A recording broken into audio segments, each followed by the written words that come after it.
Good morning dear friends, मैं doctor Mahendra Saran. आपका स्वागत है हमारे YouTube channel English literature academy पे। डियर स्टूडेंट, जैसा कि अभी हमारी परीक्षाएं चल रही है, एमए फाइनल के 2 पेपर कंप्लीट हो चुके और आज हम इस वीडियो में we are going to discuss about the third paper which is related to the 20th century literature, prose and fiction. Now today we will discuss which questions are important and which are not more important. In this video I will completely describe about these important questions which are possibly come in this year exam.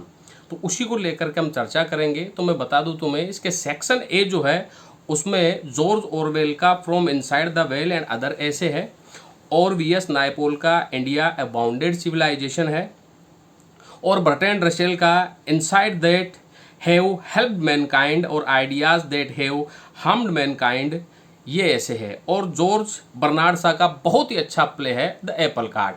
तो हमारे section A में 4 creations है, जैसे कि George Orwell है, नायपॉल है, Bertrand Russell है और जॉर्ज बर्नार्ड शॉ है। तो डियर स्टूडेंट, मैं बात करना चाहूँगा कि इसमें से इस सत्र कौन सा महत्वपूर्ण है, आपको कौन सा इसमें याद करना चाहिए। तो मैं बात करना चाहूँगा वी.एस. नायपॉल का जो ये बाउंडेड सिविलाइजेशन जो है, ये ऐसे बहुत ही अच्छा ऐसे है। इसमें वी.एस. नायपॉल ने बहुत अच्छे तरीके से हमें समझाने का प्रयास किया है कि ऐसी कौन सी चीज़ें रही जिससे हमारे देश की संस्कृति को नुकसान पहुंचा है। जैसे कि हमारे पॉलिटिकल सिचुएशन ने हमें बहुत ही बाउंडेड किया है, हमारा जो करप्शंस है, ये कई सारी चीज़ें रही, गरीबी रही, भूखमरी रही, सबस्टेशंस रहे। There are many reasons who are made us a bounded civilization. तो वी.एस. नायपॉल ने इसमें बहुत अच्छे तरीके से डिस्क्राइब करके हमें बताने का पूरा प्रयास किया है। अगर आप इस क्वेश्चन को चॉइस में लेते हैं, इस क्वेश्चन को हल करते हैं, तो इसमें लिखने को बहुत अच्छा मैटर है। लेकिन ध्यान रहे, बिना पॉइंट के किसी भी प्रश्न को आप न करें। और इससे अच्छा रहे कि आप बर्ट्रैंड रसेल का आइडियाज दैट हैव मैनकाइंड और ideas that have harmed mankind, ये भी बहुत अच्छा ऐसे है बर्ट्रैंड रसेल का।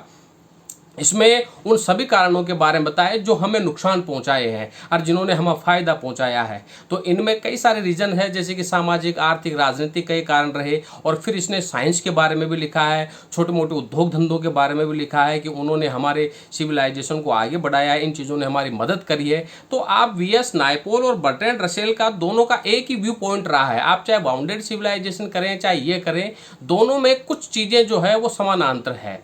तो मेरी चॉइस में अगर आप याद कर सके तो बर्ट्रैंड रसेल वाला ठीक है। बर्ट्रैंड रसेल से रिलेटेड पॉसिबली प्रश्न आएगा, 101% आएगा, तो आप इसे लर्न कर सकते हैं। और जॉर्ज बर्नार्ड शॉ का बहुत ही अच्छा प्ले है द एप्पल कार्ट, जिसमें कि मैग्नस की बहुत अच्छी कहानी है कि किस प्रकार उसके जो राजदूत रहे, किस प्रकार उसका प्रधानमंत्री रहा, इन्होंने मिलकर के उसे किस तरह से उसको एक तरह से भ्रष्ट राजा के रूप में प्रेजेंट करने का प्रयास किया, और किस तरह से अपर जो रिच लोग थे उन्होंने किस तरह से देश की राजनीतिक और आर्थिक अर्थव्यवस्था को काबू में करने का प्रयास किया, और किस तरह से राजा ने उस सारी चीज़ों को इसमें संभाला। तो इसमें बहुत सारे कैरेक्टर हैं, आप इसे अच्छे तरीके से लर्न कर सकते हैं। तो ओवरऑल सेक्शन एम से आप बाउंडेड सिविलाइजेशन, बर्ट्रैंड रसेल का आइडियाज दैट हैव मैनकाइंड और हार्म्ड मैनकाइंड याद कर सकते हैं, और Apple Cart George Bernard Shaw का। लेकिन मैं इसमें बर्ट्रैंड रसेल को प्रिफर करूंगा, आप इसे अच्छे तरीके से लिख सकते हैं। पॉसिबली 101% इसमें से प्रश्न आएगा। अब मैं बात करता हूं सेक्शन बी की। जेम्स जोइसी का इसमें बहुत ही अच्छा उपन्यास है portrait of the artist of a young man, इसमें से भी रिलेटेड क्वेश्चन आएगा। और डी.एस. लॉरेंस का द रेनबो, लेकिन मैं दोनों में से सलाह देना चाहूँगा आपको डी.एस. लॉरेंस की, बिकॉज डी.एस. लॉरेंस ने जो इसमें द रेनबो में जो कहानी बताई है, he described the 3 generations story.